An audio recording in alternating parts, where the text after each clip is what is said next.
I view things as I got time. I got time to be able to grow and mature, and be able to understand the ins and outs of the defenses and be able to get the good insight from the vets in the room. So I look at it as, a plus. And whenever, it's time for me to play. Shedeur Sanders rolled into Browns camp and instantly made the whole practice feel like a recess pickup game. NFL vets suddenly looked like they'd forgotten the playbook and were just trying to keep up. With that being said, I see some balls coming out of Shedeur Sanders at that camp, and I'm like,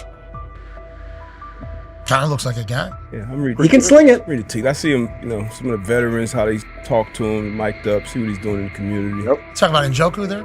Njoku, Mike Nebb. Yeah, once you see, different little interactions and things like that, I know he has the talent. We'll see. It'll be a competition that usually brings the best out of guys, especially young guys. So I'm interested to see how that quarterback situation. Right after Shedeur Sanders tightened his cleats and the Browns settled in for what they figured was a routine camp day, the whole vibe tilted sideways. No blazing comet, no UFO touching down at midfield, just a swagger-charged quarterback striding in like he'd crashed the wrong league and thought, yeah, I'll stick around and run this show. The Browns had no clue what storm was rolling in. You'd expect an NFL team to do a quick scout, maybe pull up a highlight reel or two, but nope. They greeted Shedeur with a shrug, only to watch him seize the field on snap one and run the whole operation like a seasoned pro. First and foremost, he's been the best quarterback in camp. Now look, Joe Flacco ain't had many opportunities. There was a whole day I saw he didn't throw the ball at all. Here's my theory on the situation. They already know who's starting in the number 2 is. They already know. Joe Flacco and Shedeur Sanders is already locked up. You're missing the boat, people. You're missing the boat. Your boy, Kenny Pickett and Dillon Gabriel, they're fighting. Shedeur didn't merely clock in, he hijacked the session. One moment he's loosening his arm, the next he's roasting veteran QBs like faded names on busted draft boards. Defensive coordinators everywhere had the same gut punch reaction.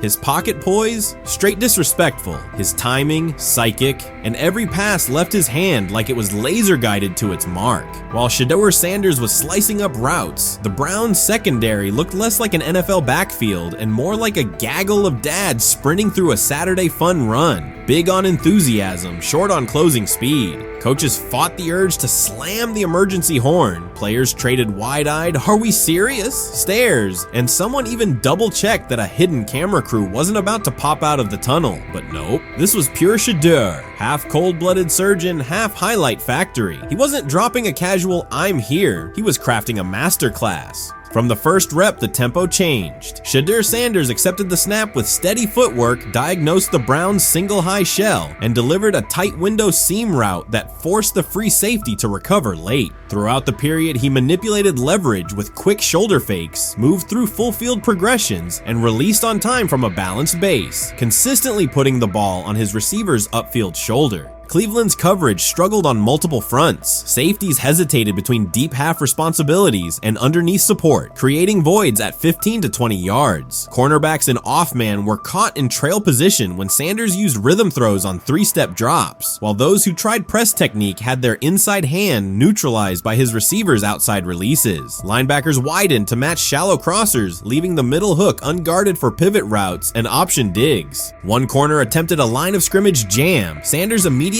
adjusted the route to a back shoulder fade, releasing the ball before the break and rendering the press ineffective. Over the session, he showcased pocket discipline, reclimbing to maintain throwing lanes rather than drifting, and finished with a series of anticipatory throws against cover 2 cloud, fitting vertical outs between the flat and deep half defenders. Sanders' combination of rapid post-snap processing, precise ball placement, and pocket efficiency exposed coverage mismatches at every level and highlighted communication gaps in the Browns secondary. By mid-session, the Browns defensive staff clearly recognized their calls were outmatched. Every adjustment, a roll to cover 6, a simulated pressure, a late rotate to 2 high, was neutralized once Shedeur Sanders confirmed the post-snap picture. Routes that had taken weeks to script were beaten by timing and location. Comeback set at 12 yards broke open before the corner's transition. Slot seam-outs dotted the void between the flat and deep half defender, and boundary receivers beat press with quick hand techniques, receiving distributing the ball before the trail man could recover. Sanders' command was methodical. He used cadence to freeze plug blitzes, re-ID'd the mic when linebackers sugared the A-gaps, and maintained a firm base so he could reset and fire without resetting his feet. His receivers benefited from that rhythm. Top of the stem, eyes back. Ball delivered on their upfield shoulder, allowing immediate transition to YAC. The Browns front tried a late stunt to compress the pocket. Sanders climbed 2 steps, re-spotted the shallow crosser, and delivered in stride, turning a potential sack into a 20-yard gain. What stood out most was how little ramp-up Sanders needed. From his first series, he processed full field concepts at tempo, cycling through progression reads without hitching. The poise under interior pressure, consistency in ball placement, and ability to manipulate zone defenders left the Browns' coordinated disguise packages ineffective and forced them into static coverage by the end of the period.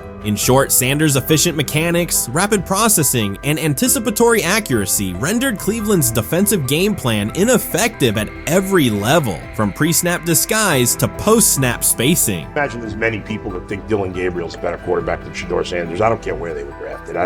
If the Browns are the one team that thinks that, then I'm going to suspect it's not true. They don't know what listen, they're they've been on every quarterback evaluation for 30 years. Right. I never root against anybody. Yeah. But I'd be surprised if Dillon Gabriel's ever a legitimate starting quarterback for the Cleveland Browns. I'd be surprised. I just don't think.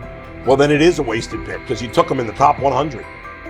Yeah, but potentially. Yeah. May get away with it because of Shedeur. An edge rusher chirped at Shedeur Sanders between snaps, hoping to shake his rhythm. On the very next play, Sanders answered with a 30-yard laser, a deep dig from the boundary side that split the single high safety and the trailing corner. He hit the top of a 5-step drop, kept a firm base, and delivered on time to the receiver's outside shoulder, turning what should have been a routine rep into a sudden change explosive. From that moment on, every coverage wrinkle the Browns tried, rotating from cover 3 to quarter half, flashing a Tampa 2 shell, mugging both A-gaps, was met with a precise counter. When corners pressed, Sanders adjusted the route to a back shoulder fade. When safeties widened, he checked to a glance post. When linebackers bailed, he found the running back on a delayed option out of the backfield. Even late simulated pressures couldn't move him off his spot. He simply climbed, reset his feet, and fired. As Cleveland's defenders rotated through checks, Sanders manipulated them with cadence and eye discipline. He froze weak side safeties long enough to create intermediate windows, then feathered the ball into those lanes before help could arrive. When the Browns finally dropped 7 and matched every route, Sanders tucked the ball and converted 2 separate 3rd and 6 situations on the ground, reminding everyone that his mobility is as calculated as his arm. By the end of the session, the defensive coordinator's call sheet looked obsolete. Sanders had neutralized blitz looks, exposed spacing issues in zone, and forced the unit into static base coverage just to survive the period. It wasn't a camp drill anymore. It was a clinic on timing, processing speed, and controlled aggression, delivered snap after snap by a quarterback who never needed a warm-up lap to own the field. They never planned on taking him. The problem is,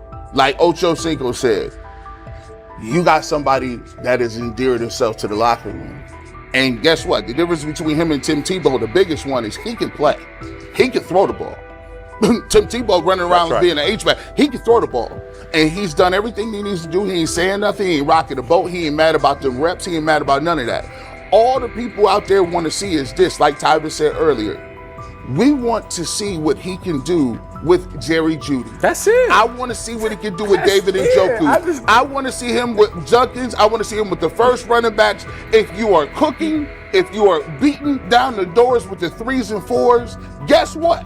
You deserve more. From the first team period on, Cleveland's secondary looked a step slow. A deep third safety hesitated on a post-snap rotation, leaving Shedeur Sanders free to climb the pocket and fire a 22-yard out that arrived before the defender could plant and drive. The supporting cast around him, players fighting for roster spots, not Pro Bowl invites, benefited from his command. Sanders used tempo to control the defensive front, altered protections at the line, and located throwing lanes so quickly that one receiver didn't register the catch until he crossed the goal line. As the Browns tried new personnel groups, coverage busts multiplied. Starters slipped out for hamstring stretches while rookies rotated in, only to find the ball arriving on their blind side before they'd completed a midpoint squeeze. On a later 3rd and long, Cleveland finally closed the interior rush lanes, compressing the pocket with 3 defenders. How you feeling? I'm getting there. You see what I got on, right? That's what I was asking how you help for. Yeah, I'm getting there.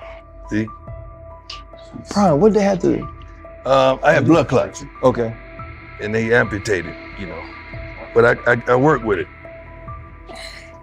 Man. Yeah, I'm amputated. So I get that worked on a couple times a day. Keep the blood circulating, blood flowing, but it's a new normal. And the best thing about here, we have a whole medical team on the second floor. Right. We have a whole medical floor, which is great. Deion Sanders is shaken, this time not by a hit on the field. In a sudden turn, Ryan Clark has uncovered a serious plot affecting Shedeur Sanders' NFL draft status, and the disclosure is reverberating across the sports community. What once looked like a simple scheduling delay may actually be a calculated effort to undermine Deion's son. The facts suggest intentional sabotage, a breach of trust, and repercussions that could be far-reaching. This is no routine football headline. It is personal, and Coach Prime did not see it coming. The sports world loves to celebrate underdogs, yet it often takes even greater pleasure in tearing down rising stars. Deion Sanders is witnessing that cycle now, not from the sidelines as Coach Prime, but as a father. The lights in Boulder remain bright, the cameras keep rolling, and Sanders still wears his gold watches, sunglasses, and natural swagger. Still, behind that familiar smile is a man carrying deep pain as criticism aimed at his son mounts daily. How much of that is opening press conference saying, okay, we are family, saying that he was sent to do certain things? Do you feel like people got attached to that, or it just was the fact that prime time is at Jackson State? It's prime time. If my son plays cornerback, I want him to be around, in my opinion, the best cornerback ever to touch the field. That's right. If my son played DN, I'd have to talk to you and tell me who's coaching the DNs. That's but right. I was sending my son to That play greatness. for prime. His pain does not come from critics or losses, but from watching his son, Shedeur Sanders, get pulled into a system where politics outweigh performance. By every metric, arm strength, accuracy, field vision, Shedeur belonged in the top 3 of any NFL mock draft. Defensive coordinators who tried to unsettle him know he never flinches. He owns the unteachable leadership trait that turns strong prospects into franchise cornerstones. Then the narrative shifted. Draft boards that once placed him 2nd or 3rd slid him to 5th, then 12th, and eventually out of the 1st round on some lists. Analysts grew cautious, executives became vague. The statistics stayed strong, and the game film still proved his ability, yet the buzz evaporated. The abrupt silence felt deliberate and wrong. Former NFL safety and respected analyst Ryan Clark then delivered an unfiltered disclosure, not on a scheduled TV segment, but in an unscripted comment. He stated plainly that influential figures inside the league were not overlooking Shedeur Sanders. They were actively holding him back. The motive, Clark said, was political, and the real target was Deion Sanders, Hall of Famer, architect of Jackson State's resurgence, and the coach who turned a 1-11 Colorado program into a national headline. Deion's refusal to conform, wearing sunglasses indoors, dancing with players, speaking candidly, challenged an establishment that favors predictable images and rehearsed statements. According to Clark, that resistance to tradition was not forgotten. When Shedeur displayed the same mix of talent and confidence, concern spread through front offices and media circles. Questions about leadership style and attitude surfaced. Coded language for discomfort with a quarterback who mirrors his outspoken father. Clark's point was clear. The issue is not Shedeur's performance. If he had posted identical numbers at Ohio State or Alabama, endorsements and media specials would follow. Instead, interest cooled, because the Sanders family embodies a self-made identity the league cannot easily manage. Their visible pride and independent brand challenge a system that prizes control. And that threat, not football ability, is what Clark believes is suppressing Shedeur's draft stock.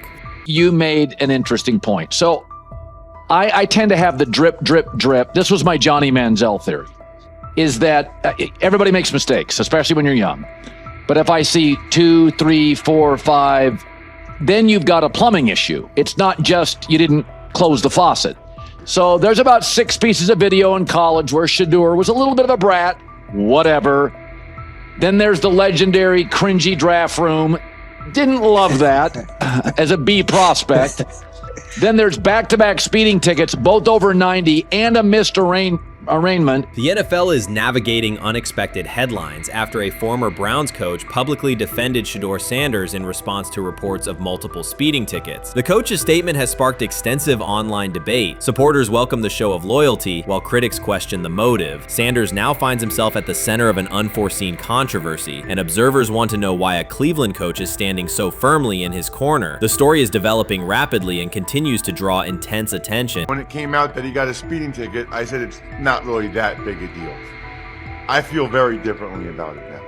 Over 40 miles an hour over the speed limit, less than 2 weeks after you just got a ticket.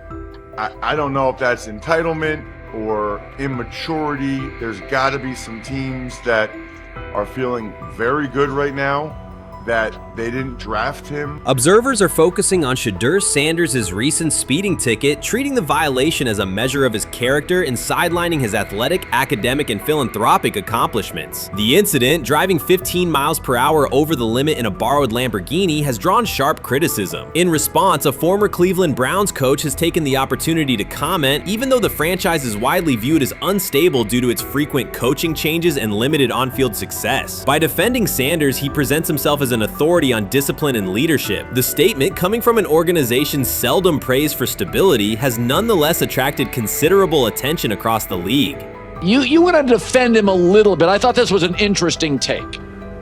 Yeah, I thought it was really interesting that you said you were out because of the speeding tickets. To me, that's such a minor thing. You were so high on him in terms of his completion percentage in OTAs, and I thought that was a little aggressive on your part. But with the speeding tickets, I got a speeding ticket the first night of the draft, my first year there. I thought maybe I'd get the benefit of the doubt, but they gave it to me anyways.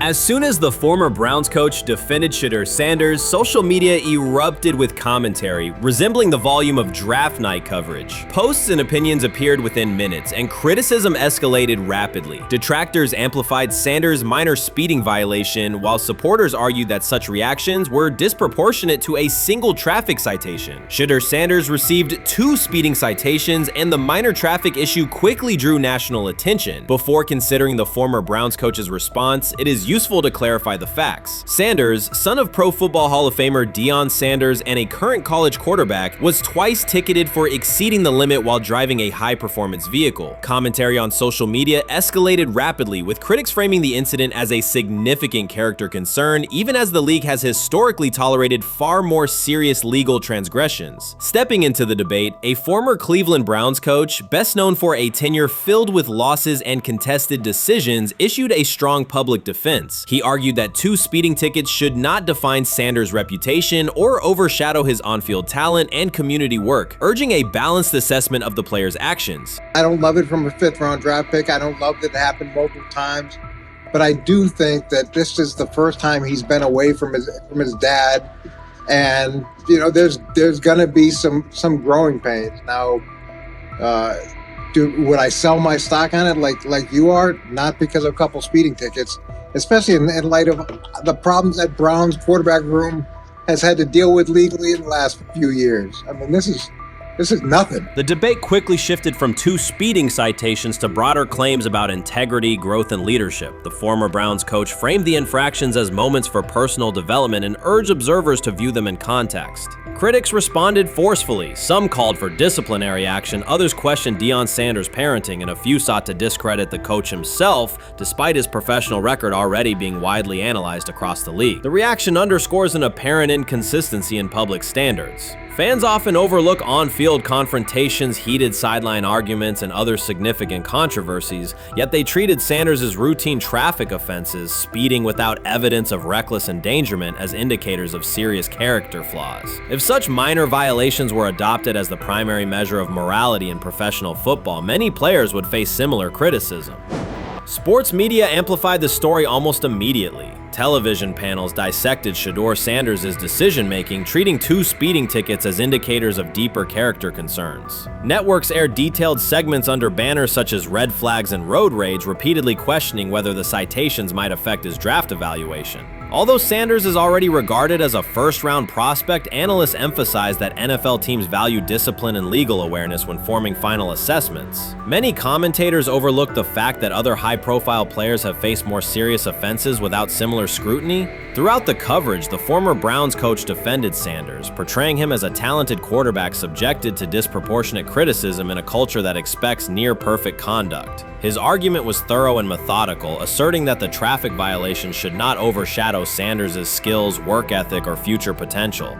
Commentators point out that the coach's intervention was not entirely selfless. He recognized the publicity potential. One day he was an overlooked figure from a struggling Browns era, the next he was a trending name across sports media. The discussion quickly expanded beyond Sanders' speeding citations to questions of image management and narrative control. Critics demanded disciplinary measures, public apologies, team sanctions, and formal statements, yet their objections seemed directed less at the traffic infractions themselves and more at Sanders' high profile, confidence, and resistance to traditional expectations. In practical terms, Sanders' brand remains intact. The coach secures renewed relevance, and the episode supplies another headline in the ongoing story of modern football. The next time Sanders is seen in a high-performance car, the debate will likely reignite, focused not on speed limits, but on the broader culture of the league. Meanwhile, new voices continue to join the conversation. Broadcaster Colin Cowherd has already weighed in, offering his own reassessment of the incident and its broader implications. Breaking news, Shedeur Sanders last night was pulled over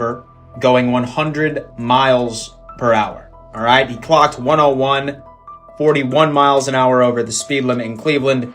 He will have the opportunity to fight the ticket in court. Now, I'm not exactly sure where he was pulled over, whether or not that it was in Ohio or whether or not that it was in his home state. But typically when you're going 40 over, that's flirting with the line of reckless driving. Folks, I gotta tell you, I don't understand what it is with these young men driving at absurd speed. Colin Cowherd's view of Shedeur Sanders shifted abruptly. Days after praising the quarterback's poise and skill, he appeared on air to declare that Sanders is overhyped, unfocused, and distracted by celebrity. The reversal was immediate, without any gradual reconsideration. Cowherd now frames Sanders' 2 speeding tickets as evidence of poor judgment, even though he has defended other quarterbacks facing far more serious off-field issues. The sudden, wholesale withdrawal of support leaves viewers questioning the consistency of Cowherd's criteria and illustrates how quickly media narratives can change when minor incidents receive outsized attention. This is okay. nothing. Okay. The how much of this is? I mean, Jimmy Haslam has his hands all over Manziel, has his hands all over Deshaun Watson. Admitted it, man enough to admit it. I saw the reaction in the draft room when they took Shedeur Sanders. Pretty obvious it wasn't the coach and the GM's pick. How much is this? This team has 8 last place finishes in 13 years owning it. How much of this is we don't have a very good owner here like Washington, D.C. and the Commanders? Yeah, I didn't love the owner stepping in and saying, hey, you got to take this guy in the 5th round.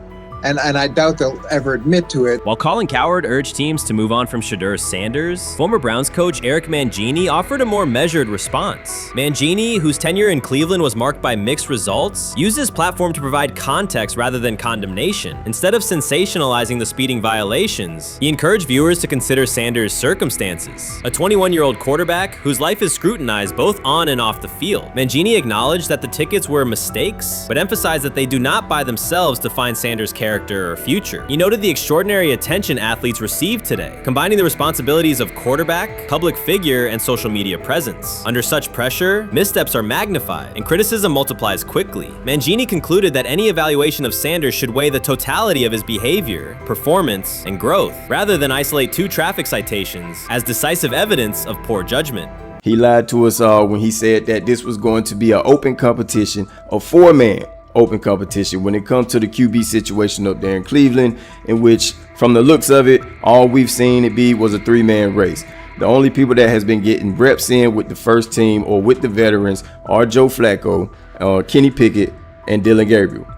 We've never seen my boy Shedeur Sanders get a chance to get in. Even with him doing the things that he has been doing up there, he has yet to get in with the... Shedeur Sanders was caught off guard by Coach Kevin Stefanski's recent remarks, which have sparked talk of bringing in another starting quarterback. Commentators are debating whether Stefanski's comments reflect eroding confidence in Sanders or a brief lapse in judgment, but the rookie now faces intensified scrutiny over his role. The Browns, we got an analyst that says that Shedeur Sanders should have some kind of a ban? Banishment of some kind? Come again? Say what? For what? And we've got, this would be more troubling. If I'm a Browns fan, and this is where we're going to start, potential dissension in the ranks of the front office and the coach. And over what? Quarterback. When a program's headline quarterback suddenly becomes the subject of sideline murmurs and quiet searches for replacements, the situation is unmistakable. It's a breach of trust. Shedeur Sanders, the passer who put Colorado back in national conversations with his production and profile, has just received a clear message that his job security is in question. Coach Kevin, the assistant previously considered to be in Sanders' corner, made remarks that ignited speculation about changing quarterbacks. Fans, analysts, and even Deion Sanders are now reassessing the team's unity and its true plan for the position. The comment was no accident. It was a deliberate signal that the staff may soon elevate a backup. For perspective, Shedeur Sanders did not step into ideal conditions last season. He was sacked so often that Colorado could have dedicated a locker to every opposing edge rusher who reached him. Could I possibly go to bat for Kevin Stefanski as a great head coach? No, I couldn't. Could you go to bat against him, saying he's a horrible head coach? No, I can't. I think that's why we fall in the middle. I think that's why in a lot of these discussions, and that's why a lot of the rankings, you see him right now in that 15 to 20 range, somewhere in that middle pack of NFL head coaches. I've said earlier, Kevin Stefanski has already been given more head coaches than any coach I've ever seen in Cleveland.